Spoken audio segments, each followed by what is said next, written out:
Hello, my beautiful crafting friends. How are you all doing today? So this is a flip through of Jack the Ripper's junk journal. So I've done it as if it was his because they said he had a diary. So I've done it as if it was his own junk journal. I've put snippets in there of newspaper articles. To try and say, in some of these films they have a wall and it's like all these snippets of things and newspaper cuttings and that's how I've done this. So I really hope you enjoy the flip through. I've enjoyed making it.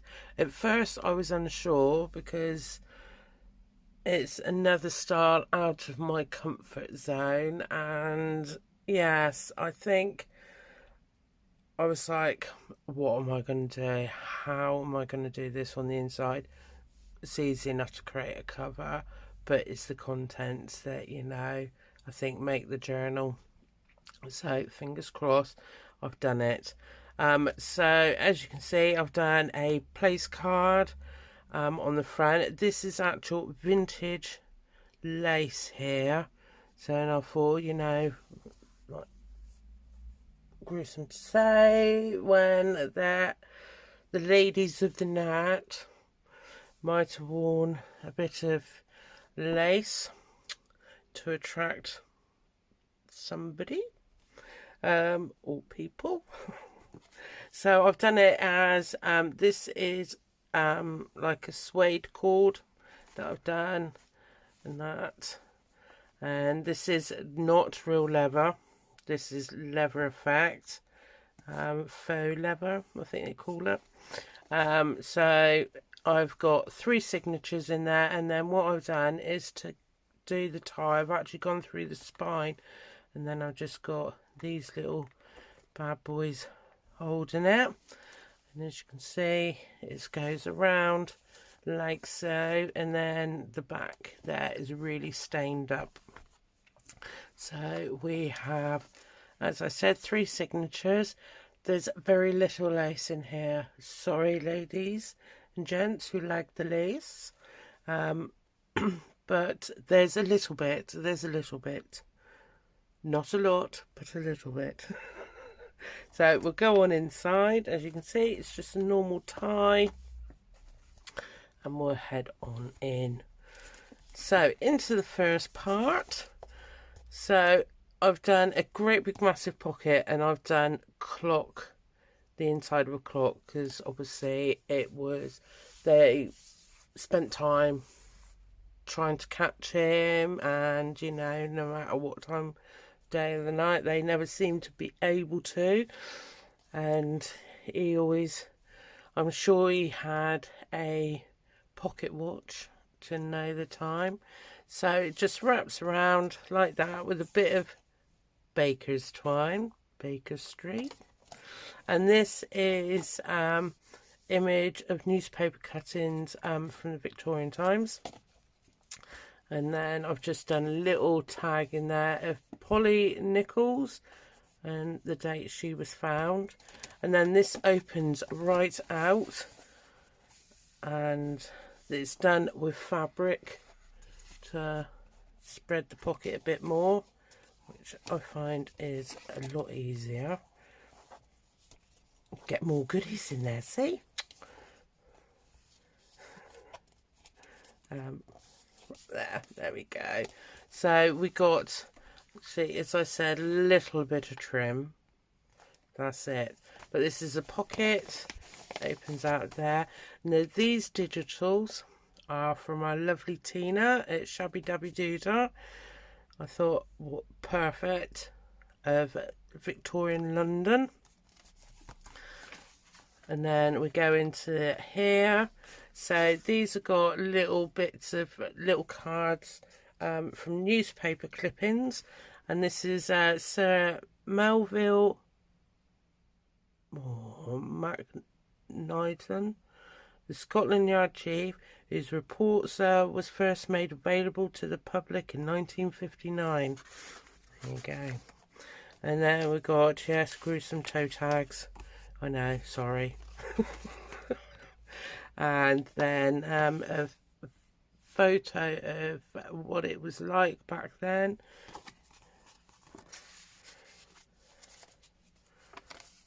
I will link the digitals below that I use, including these ones here, and obviously for the little envelope at the front. So we've got a bit of Victorian page, some more of Tina's digitals, and then we've got a pocket here, so as you can see, just a little bit. And then I've used some of Claire's very own washi tape style. And this is the street ballads of a song that they sang. So yeah, nice big journaling cards. And sitting there nicely. Then we've got a nice big journaling card of famous crimes at £1. I'm sure that was expensive back then. So hand dyed with Tim Holtz papers. Some vintage music paper.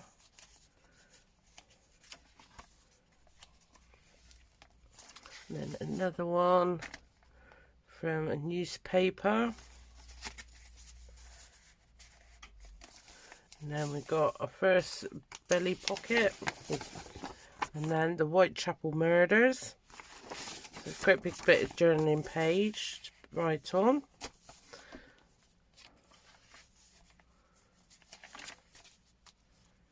So as you can see, there's lots of paper to write on.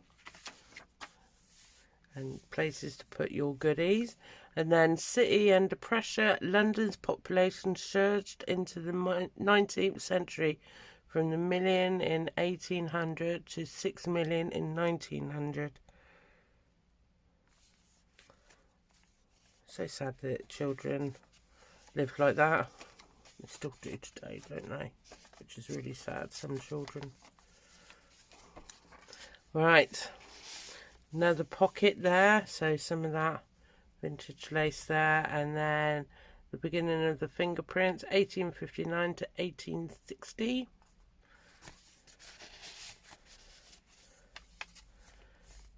Some more of our toe tags.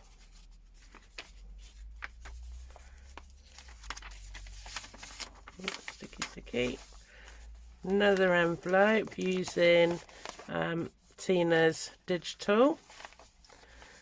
And then we have one of the gentlemen who found one of the little ladies.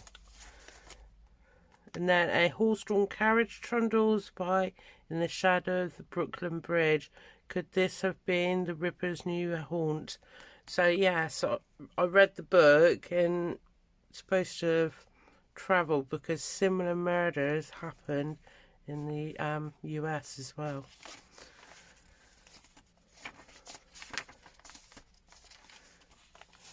So another cut-in.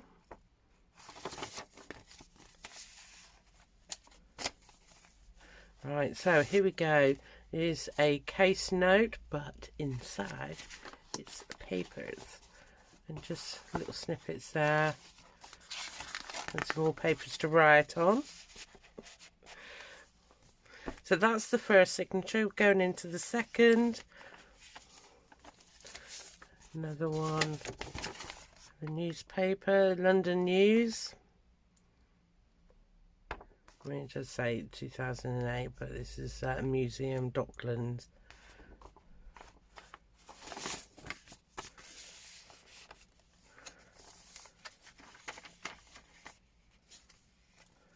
And then the front of the envelope of his letter, supposedly, that Jack the Ripper sent. A couple more toe tags. I love the colours that she's used to create these digitals. So here we go, Murder in Whitechapel.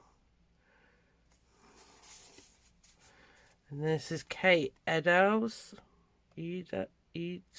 AIDS. Horrible mutilated. Catherine was murdered in Mitre Square, a gloomily ill-lit quadrant bounded by warehouses.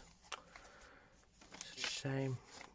See, I did have the in the images of the ladies who were sadly killed, but I thought it was a bit too gruesome for here.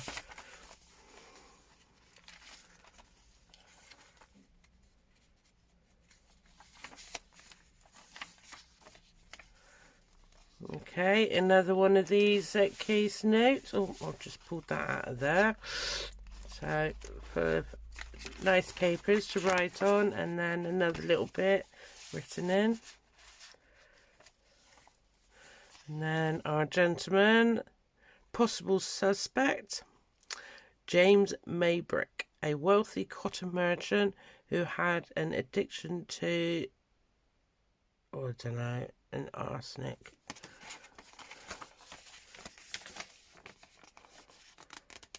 Why am I stuck? Oh, it's because it's a pocket. I was like, why am I stuck? So just put that in. Oh, slide in. That's it. So he goes there. And then a pocket with a letter that he supposedly wrote. Then another Victorian image.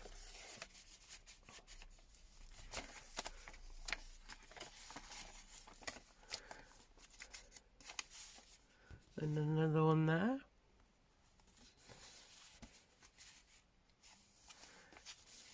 And then this gentleman, Montague Druitt, whose own family suspected him of being the Whitechapel murder.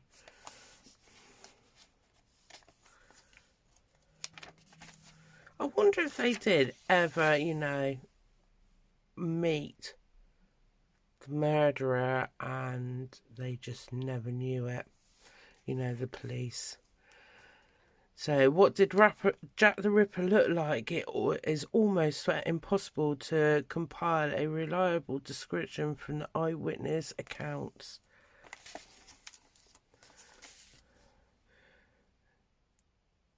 And then James Monroe, Commissioner of the Metropolitan Police in 1888 to 1890, prided himself in acting on the facts alone.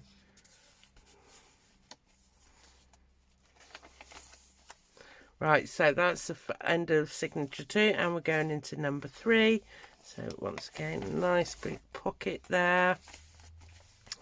And then Sir William Gull, physician to Queen Victoria and suspected of the Ripper murders, though he was 72 years old at the time.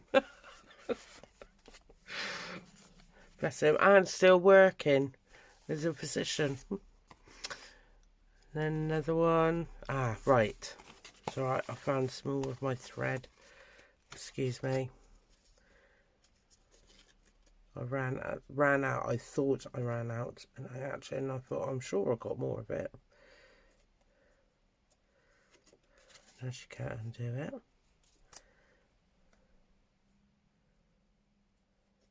Yeah, and I wonder if, like, with, you know, the technology we have now, would they have actually found him? Makes you wonder, doesn't it? And I said to my son, because I was talking to my son about it, and he looked up and he said, I said to him, I wonder back then how many people were unjustifiably arrested and, you know, executed when they actually hadn't done nothing, and how many people got away with murders. Okay, right, so we'll go back. Sorry, bit gruesome. Another newspaper cutting. This is Saturday, October 27th, 1888. So we've got that there. Police news.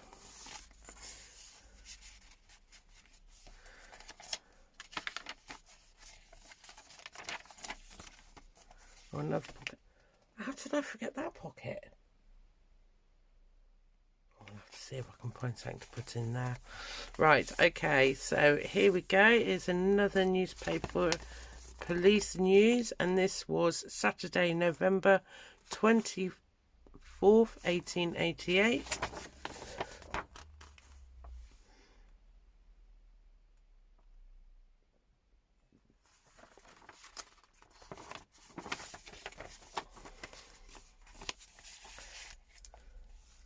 And then here is the letter that he written to dear boss. See if I can read it. I keep on hearing the police have caught me, but they won't fix me just yet. I have laughed when they looked so clever and talk about being on the right track. That joke about Death's apron gave me such real fits. I can sort of read it. He had nice writing. If it was him, you never know. So here we go. We've got a top pocket there, and another of the famous crimes. Just slide that on in, and then another newspaper cutting. No date on this one. There.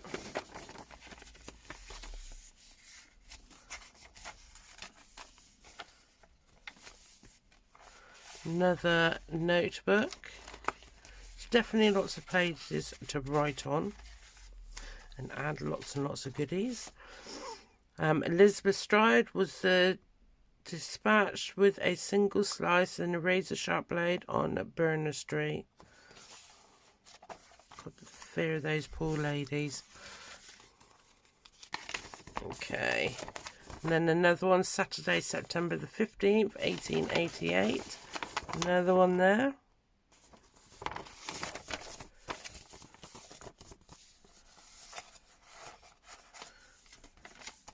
We're nearly at the end, guys. Oh, another bit of lace cut.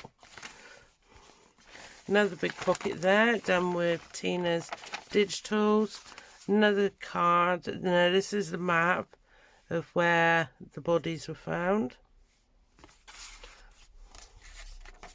And then at the back, so we've got a bit suede, because it reminds me of the smoking jackets. Sat by a roaring fire with your pipe. So here goes another little clock piece, and then again opens out into the pocket back there. And Fairy Faye, and when she was found. So I really hope you enjoyed this flip through. I've certainly enjoyed creating this journal, even though I thought, oh, what am I going to do? But honestly, it's a lot of fun when you think about it. Oh, I forgot. I had 2 hidden pockets. So there's one there. I even forgot myself, and one there. So you can put something in there that can be kept safe forever. So I really hope you enjoyed this flip through. Thank you ever so much for joining me again on this video. I hope you have a lovely day. I'm going to go and visit a friend I haven't seen for a while. Take her a new moving in present. And it's an actual sunny day. So, which is really nice. So I hope you have a fantastic day. Happy crafting, everybody, and I will catch you on the next video. Take care, guys. Bye.